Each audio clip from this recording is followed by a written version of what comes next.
നമസ്കാരം.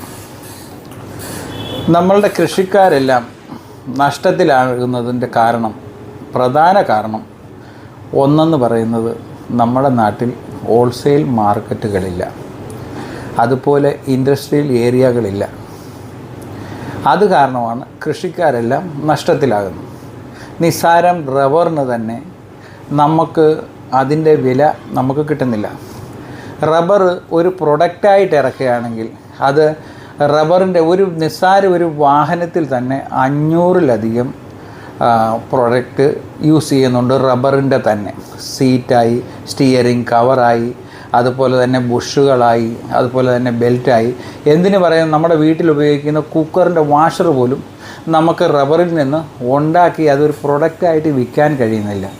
അത് കാരണമാണ് നമുക്ക് റബ്ബറിന് വില കിട്ടാത്തത്. അതുപോലെ തന്നെ പച്ചക്കറി ആകട്ടെ, അതുപോലെ നാളികേരമാകട്ടെ, ഇതിനൊന്നും നമുക്ക് വിൽക്കാനുള്ളൊരു മെയിൻ മാർക്കറ്റില്ല.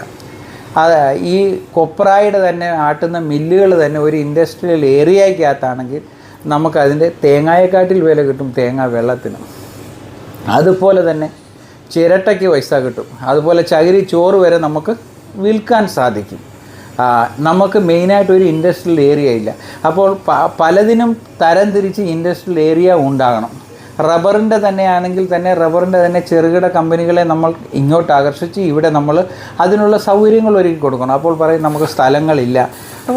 അതായത് സ്വകാര്യ വ്യക്തികളിൽ നിന്നും നമ്മൾ പൊന്നും വില കൊടുത്ത് നമുക്ക് സ്ഥലങ്ങൾ വാങ്ങിയിട്ട് അതിന് അടിസ്ഥാന സൗകര്യങ്ങൾ ഒരുക്കി കൊടുക്കണം. ഇത്രയും 5 കാര്യങ്ങൾ മാത്രം നമ്മൾ ചെയ്തു കൊടുത്താൽ മതി. ഒന്ന് വെള്ളം, ഒന്ന് പവർ, ഒന്ന് പ്രോപ്പറായിട്ടുള്ള ഡ്രെയിനേജ്, അതുപോലെ റോഡ്, പിന്നെ ലോണ്. ഇത്രയും കാര്യം ചെയ്തു കൊടുത്താൽ നമുക്ക് നല്ല ഇൻഡസ്ട്രിയൽ ഏരിയകൾ അവിടെ ഉണ്ടാക്കാൻ സാധിക്കും. ഇവിടെ നാട്ടിലെ നാളികേരത്തിൻ്റേതായിട്ടുള്ള വില കിട്ടുന്നുണ്ടോ? അതുപോലെ നാട്ടിൽ ഒരു ചക്കയ്ക്ക് ഇവിടെ നോർത്ത് ഇന്ത്യയിൽ 1500 രൂപ കൊടുക്കണം. അതായത് 80 രൂപ കിലോ. 1 കിലോ ചക്കയ്ക്ക് 80 രൂപ കിലോയാണ്. ഒരു ചക്ക ഒരു 10-20 കിലോ ഉള്ള ചക്ക വരുമല്ലോ, ഏകദേശം അത് 1000-2000 മേലിലാണ്. എങ്ങനെ നോക്കിയാലും ഒരു ചക്കയ്ക്ക് 1000 മേലിലാണ്. കോട്ടെ കർഷകൻ 500 രൂപ കിട്ടാൻ ഒക്കുന്നുണ്ടോ? അത് കിട്ടുന്നില്ല. കിട്ടാത്തതിൻ്റെ കാരണം നമുക്ക് മെയിനായിട്ട് ഒരു ഹോൾസെയിൽ മാർക്കറ്റുകളില്ല.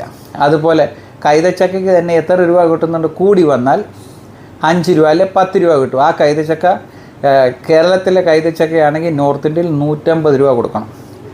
ഇതൊന്നും നമുക്ക് നടക്കുന്നില്ല. അത് കാരണമാണ് കർഷകർ മുഴുവൻ പേരും നഷ്ടത്തിലാകുന്നത്. അവർക്ക് അറിയത്തില്ല എവിടെ കൊണ്ട് വിൽക്കണം, അല്ലെ എവിടെ നിന്ന് വാങ്ങണം. അപ്പോൾ ഇതിന് മെയിനായിട്ട് മറ്റ്